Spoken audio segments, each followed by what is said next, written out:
Bob here, Chopper Bob Customs, and I'm continuing to work on this 58 DelRey, getting ready to do the first parts of putting the fuel injection unit in it, and that will involve taking the gas tank down.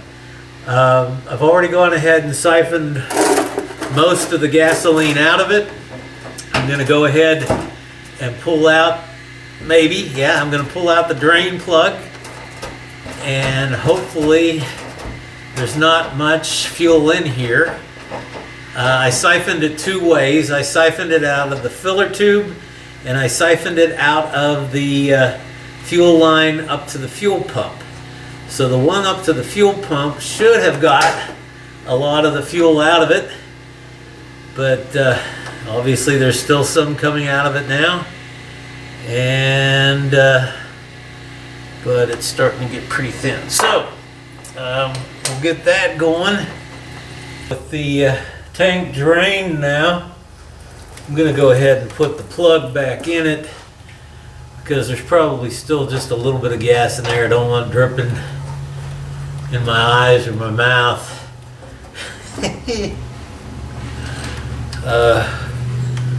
So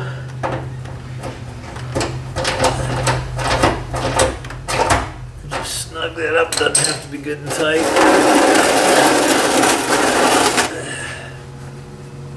Now, this is really pretty straightforward. From this point, you've got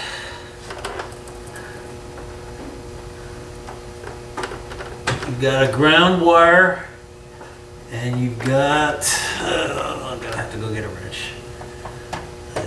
Get dikes. Okay, so you have to disconnect.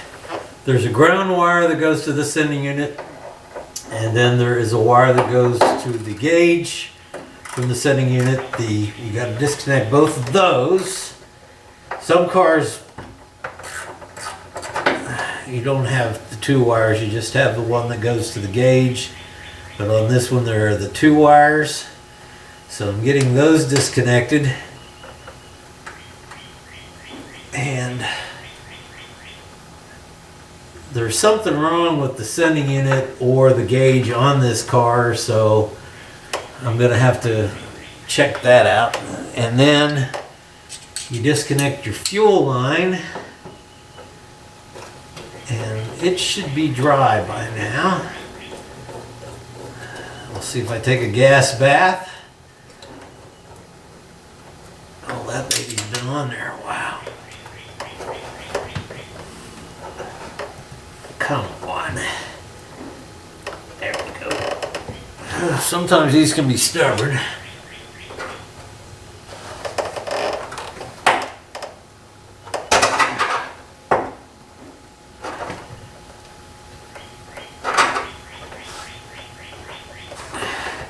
I'm going to replace it because this has to be a high pressure line with the fuel injection, and so all of this low pressure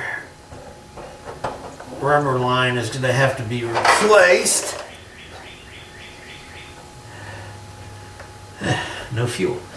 And then this thing has got a vent tube, and I don't know whether it's factory or not, but they've got it held on there with a zip tie. I don't think that came from Chevrolet in 1958. But we're going to cut that zip tie and get that out of here so that the vent tube, I'll probably just let it come down with the, I think it's probably going to get caught on something. I'm going to go ahead and pull it.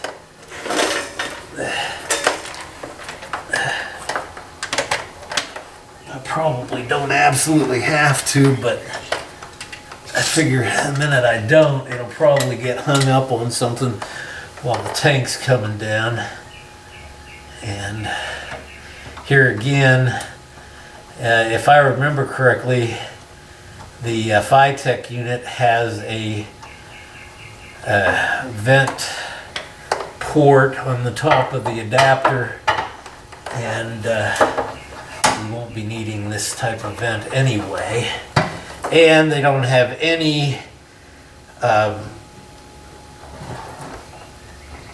way of preventing it from getting water and dirt into it. So this was basically just open to the atmosphere and dirt and water and mud daubers. Who knows what I'm going to find in this tank because of the way they did this. I mean, this was what they had on the end of it for a way to control fuel coming out. I mean, this is just wrong.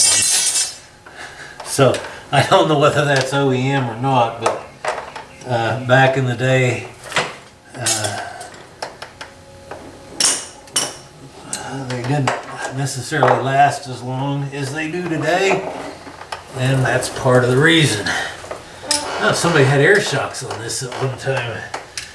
The shocks and the lines are gone, but the fill valve is still there. And so basically, I get these two nuts off of here, and this tank will be coming down.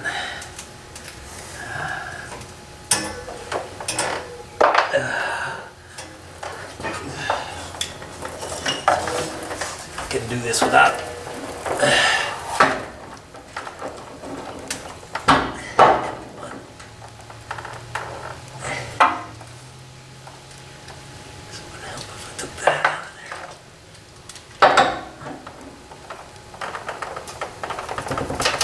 Always one.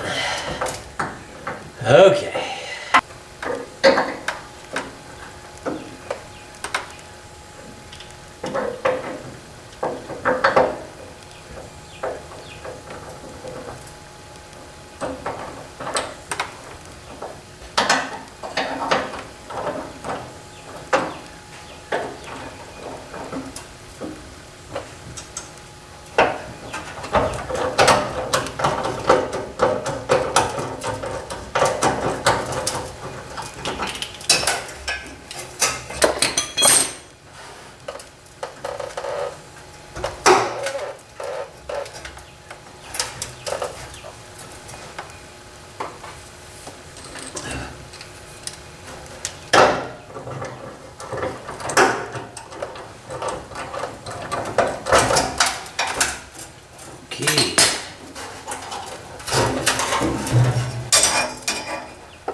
And there we have it.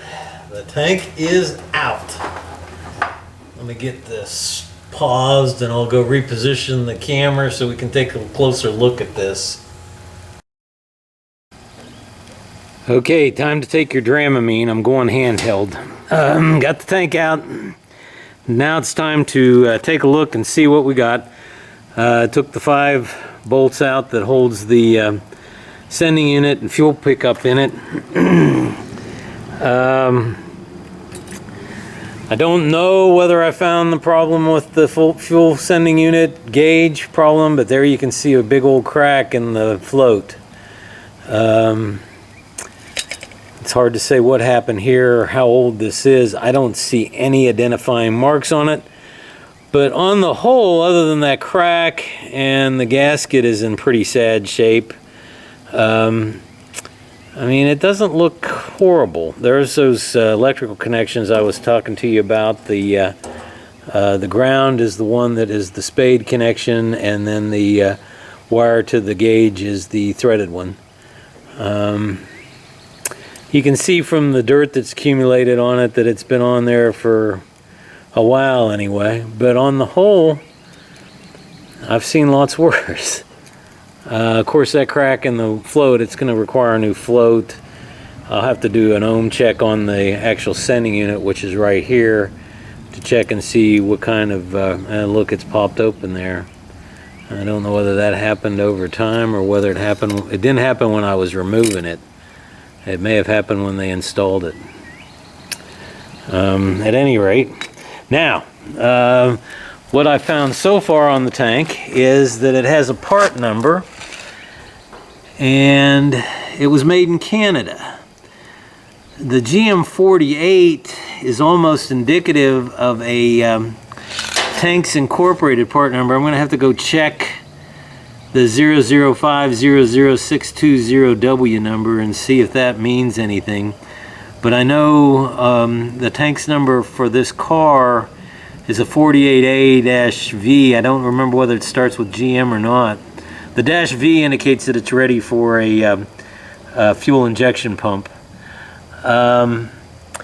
There's no place for the fuel injection pump, which means that you'd have to drill a hole. On the plus side, it's got a nice wide flat surface here, so you're not going to have problems sealing it. But then when I look on the inside, the one thing that I do not see is any baffling. And let me see if I can get this to where I can get a photograph of it while I'm shining a light in there. I may have to get a borescope to actually look at this. And that's not much help, is it? Yeah, there's no baffling in there that I can see. So realistically, the inside of the tank does not look horrible. There's not much sediment in there, and I don't really see any bad rusting. There was one thing that kind of worried me though. On the bottom side, right there, it's got some pretty heavy rusting. I think what I'm probably going to do is recommend to the owner that we get a tank, a fuel injection ready tank. That'll have the baffle in it. It'll have the flange for the pump to bolt right in. All I'll have to do is set the height of the sending unit, and well, no, I'll have to fix the sending unit, and I'll have to either replace it or fix it, and I'll have to set the height of the fuel pump.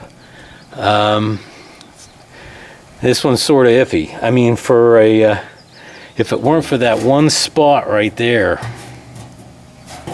it's got a lot of rust.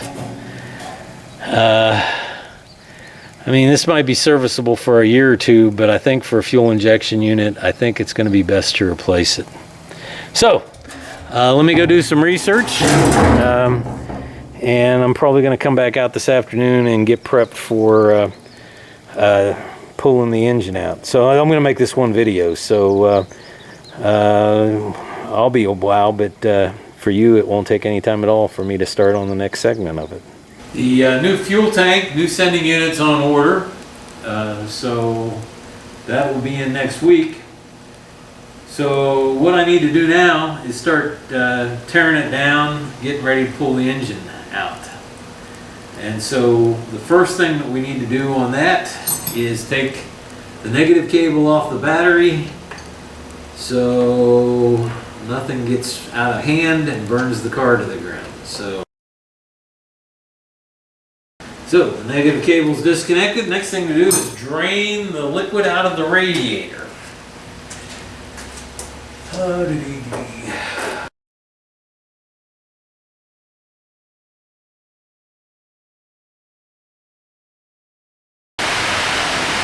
would appear that this radiator doesn't have a petcock. That means that it busts below a hose loop.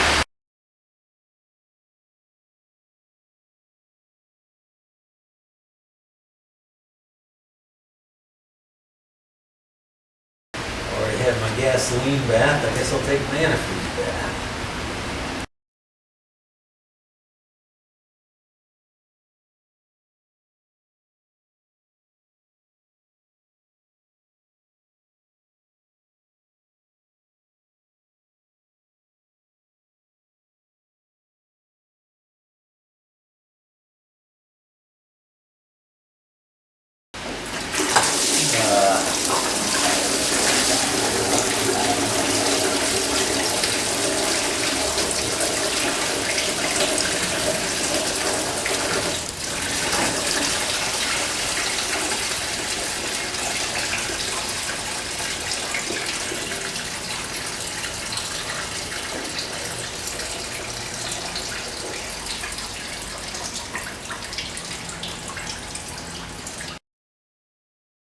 That's not too bad.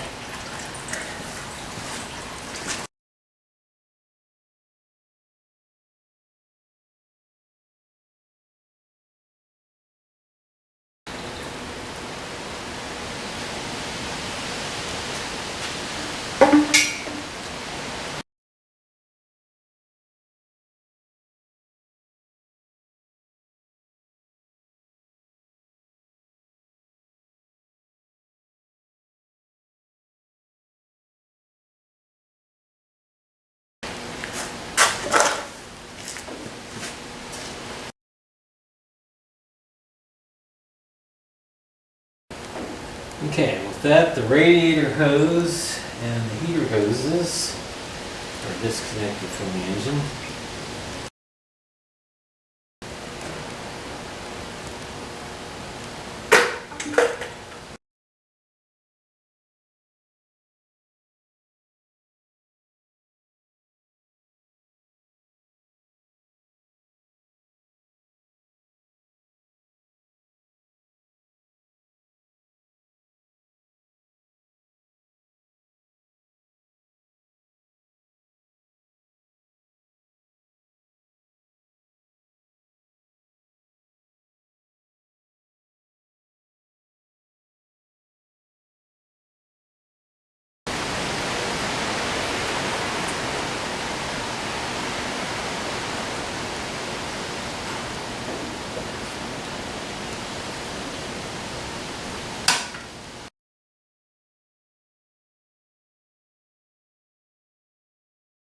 Got the transmission cooler zip tied, or those zip rods with the caps on them. I've got it zip tied basically to the radiator. So, and they've used rubber hose.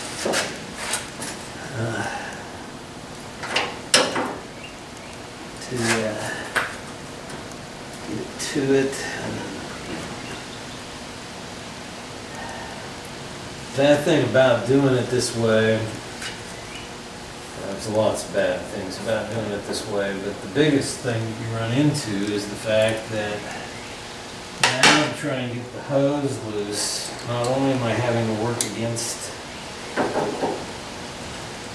the hose and the barb, trying to make sure that I don't damage the cooler, but because it is tied into the fins of the radiator, I also run the risk of damaging the radiator.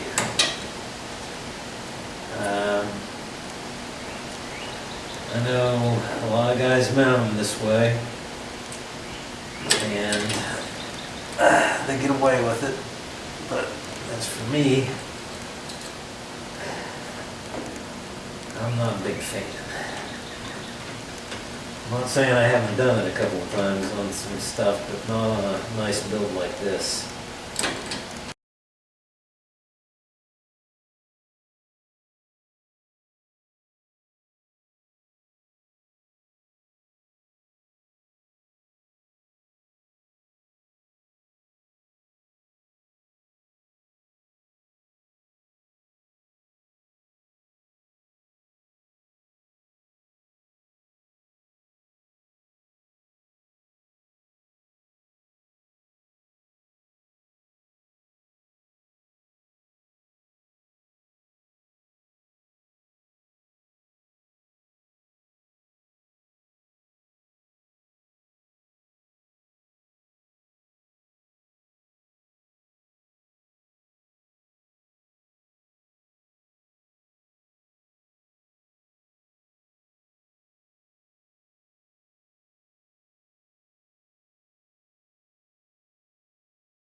there we have it.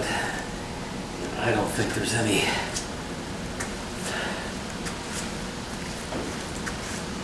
petcocks on this.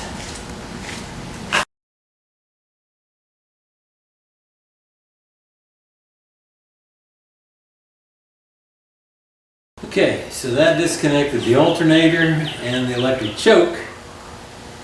And so other than I will probably pull the distributor. I don't know whether I'll pull the distributor out or just take the cap out. I'll probably get it straight up from there. I need to move to the other side of the car and start disconnecting stuff over there. I am going to take the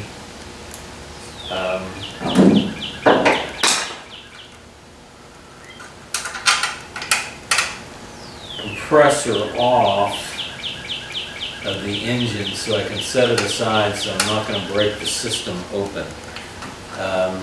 The system actually still has some Freon in it. I don't know where the leak is, but I don't want to get the receiver dryer saturated with humidity. So I'm going to leave it on, but I will be pulling the power steering lines off, and there's a ground strap over there. And I've got to take the carburetor linkage apart, and I also need to take the line off for the power booster. So get this out of the way, and I'll probably do the power booster line because I can get it from over here.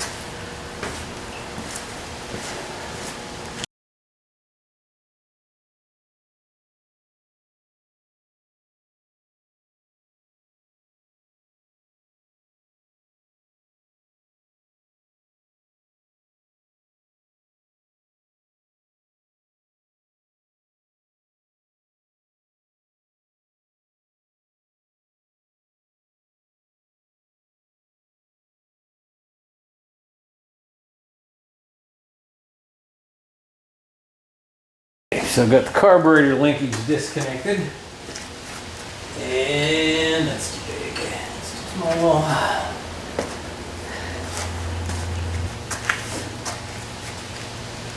Disconnect the temperature sender.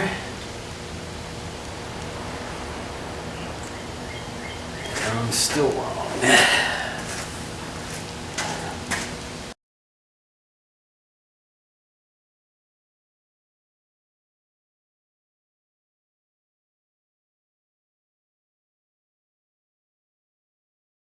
Ground strap. That's a nice heavy one. Probably a good thing. It would probably be better if the bolt was tight.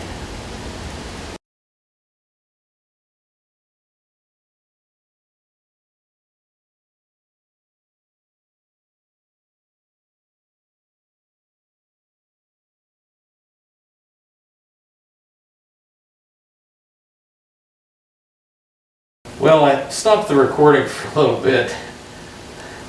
I found something on the air conditioner that just didn't make any sense, and I thought rather than have you all watch me, even though I'm going to speed all this up, I mean, this was just one of those things where I had to hunt and peck my way through it. But I've got the air conditioning compressor laying off to the side. You obviously saw me take the radiator out, so I've got that out of the car.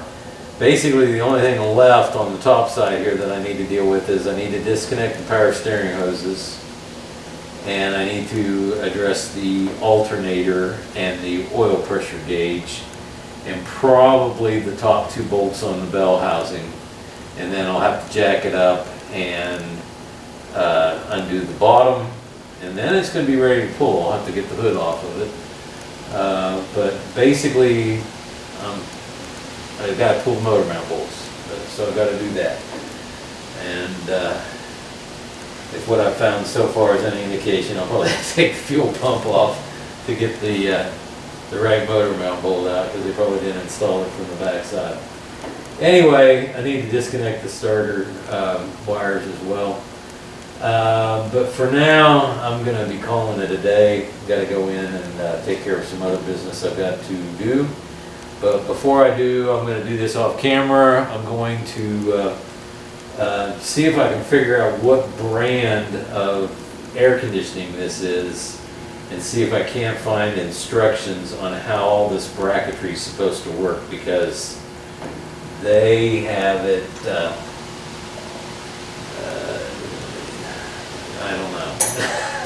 It's definitely got some issues, and I need to figure out what the deal is. I mean, it's not important for the build, but when we get this out of here and get it sold, I just don't want the guy that buys this to have to figure things out unless he's going to change it all. I mean, if we're selling it, well, I'm not selling it, but the owner's selling it as a plug-and-play AC power steering air conditioning unit, and that's really the way it needs to go out of here and not cobbled together the way this is. I tell you, I've seen this many times on particularly aftermarket air conditioning. If you can't follow instructions, don't try to put one on, because they're a complicated unit. Sometimes the instructions aren't perfect, but the information is usually all there. Sometimes you just have to hunt for it, and if you get frustrated and start just bolting stuff on where you think it's supposed to go, then you end up with things like this, where to put it. There was a locking nut that they had used as a spacer. I mean, it just looked ridiculous. So, and usually when they engineer these things, they're engineered so that they bolt on with the spacers and everything that they sent with them. That's not always the case. Sometimes you have to use a little ingenuity, but just cobbling stuff up with stuff that doesn't make any sense is not the right way to do it. Anyway, so I'm going to be calling it a night. Let me get down here where I can see you, or where you can see me. Listen, once again, if you got any comments, comment. If you're interested in this engine, get a hold of me, and I'll get you in touch with the owner of it. If you didn't see that video, this is the video prior to this one on my YouTube channel. Part 1, this will be part 2 when I get it all edited and out there on place on Chopper Bob Customs. And if you've enjoyed this video, please like it. Look at my other videos. If you're into toy trains, I've got some old videos of Lionel-sized trains that I had at one time. And I got 3 of those videos out there on the channel. At any rate, smash the subscribe button, tell your friends, like the videos, and by all means give me comments, because I'd be interested to hear your stories, and if you got any advice for me, I'd like to have it. So once again, this is Chopper Bob out.